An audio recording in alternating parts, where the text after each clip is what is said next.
Hi Kankanala వారి వంద వంటలకు స్వాగతం. ఈరోజు ఎంతో రుచికరమైన బెల్లం పరమాన్నం ఎలా చేయాలో చూద్దాం. బెల్లం పరమాన్నం చేయడానికి కావలసిన పదార్థాలు: 1 కప్పు బియ్యం, 1 కప్పు బెల్లం, మిల్క్, నెయ్యి, ఇలాచీ పౌడర్, డ్రై ఫ్రూట్స్.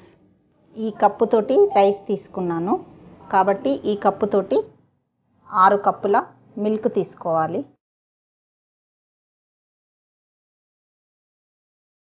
పాలు కాగేలోపు డ్రై ఫ్రూట్స్ను వేయించుకుందాం. ఇప్పుడు 1 స్పూను నెయ్యి వేసుకుందాం. నెయ్యి కాగిపోయింది, డ్రై ఫ్రూట్స్ను వేయించుకుందాం.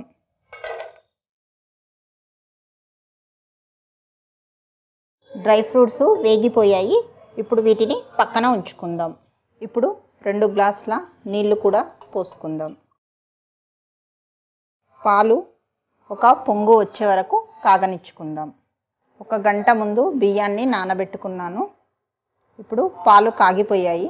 ఇప్పుడు నానబెట్టుకున్న బియ్యాన్ని పాలల్లో వేసుకుందాం. మధ్య మధ్యలో అడుగంటకుండా ఇలా కలుపుతూ ఉండాలి. అన్నం ఉడికిపోయింది.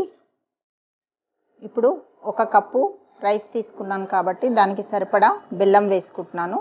ఇంకా స్వీట్ ఎక్కువ కావాలనుకునే వారికి మరి కొంచెం బెల్లం వేసుకోవచ్చు. పూర్తిగా అన్నం ఉడికిపోయిన తర్వాతనే బెల్లం వేసుకోవాలి. మీడియం ఫ్లేమ్ మీద బెల్లం కరిగే వరకు కలుపుకోవాలి. బెల్లం పూర్తిగా కరిగిపోయింది. ఇప్పుడు ఇలాచీ పౌడర్ వేసుకుందాము.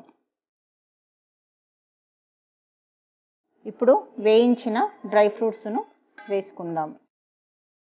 ఇప్పుడు 1 స్పూను నెయ్యి వేసి దించేసుకుందాం. పరమాన్నం రెడీ అయిపోయింది. ఇప్పుడు దించేసుకుందాం.